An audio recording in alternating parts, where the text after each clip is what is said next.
RAS current update में स्वागत है आपका। आज का हमारा विषय है डब्ल्यूटीओ मत्स्य पालन सब्सिडी। आइए सबसे पहले बात करते हैं चर्चा के बिंदुओं की। सबसे पहले जानेंगे ये चर्चा में क्यों है, समझौते के बारे में, विश्व व्यापार संगठन के बारे में और अंत में होगा एक अभ्यास प्रश्न। तो चलिए सबसे पहले बात करते हैं ये चर्चा में क्यों है। हाल ही में 15 सितंबर 2025 को विश्व व्यापार संगठन यानी डब्ल्यूटीओ की विशेष महापरिषद बैठक में मत्स्य पालन सब्सिडी पर समझौता लागू हुआ। इसे पर्यावरणीय स्थिरता को केंद्र में रखने वाला डब्ल्यूटीओ का पहला बहुपक्षीय समझौता माना जा रहा है। यह अवैध मत्स्य पालन गतिविधियों और स्टॉक के अतिदोहन को सरकारी सहायता देने पर रोक लगाता है, जिससे समुद्री जीवन की सुरक्षा में योगदान मिलता है। आइए अब जानते हैं समझौते के बारे में। यह समझौता मत्स्य पालन सब्सिडी के सबसे हानिकारक रूपों पर प्रतिबंध लगाता है, जैसे अवैध, असूचित और अनियमित मछली पकड़ने हेतु दी जाने वाली सहायता। समझौते का मुख्य उद्देश्य समुद्री मछली भंडार की रक्षा करना और अतिदोहन को रोकना है।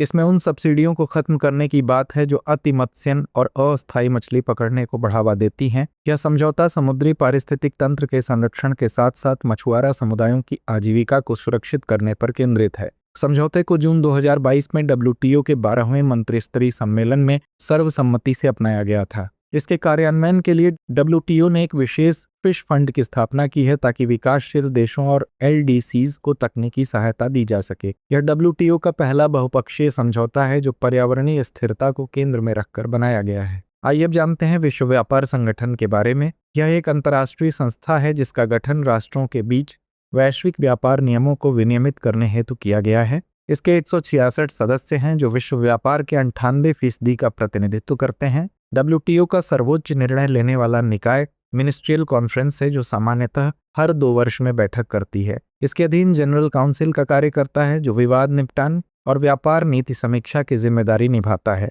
संगठन में लगभग 630 कर्मचारी हैं जिनका नेतृत्व डायरेक्टर जनरल करती हैं। इसके सेक्रेटरीट का मुख्य कार्य विकसित देशों को तकनीकी सहायता, व्यापार नीतियों पर निगरानी, सूचना उपलब्ध कराना और विवाद निपटान में कानूनी सहयोग देना है। डब्ल्यूटीओ की कार्यभाषाएं इंग्लिश, फ्रेंच और स्पेनिश है और इसमें लगभग 80 राष्ट्रीयताओं के विशेषज्ञ कार्यरत हैं। डब्ल्यूटीओ की स्थापना 1 जनवरी 1995 को उरुग्वे राउंड नेगोशिएशंस 1986-94 के आधार पर की गई थी और इसका मुख्यालय जिनेवा, स्विट्जरलैंड में है। तो आइए अंत में नोट करते हैं आज का अभ्यास प्रश्न। विश्व व्यापार संगठन के संदर्भ में निम्नलिखित कथनों पर विचार कीजिए। पहला, यह एक अंतर्राष्ट्रीय संस्था है जिसका गठन राष्ट्रों के बीच वैश्विक व्यापार नियमों को विनियमित करने हेतु किया गया।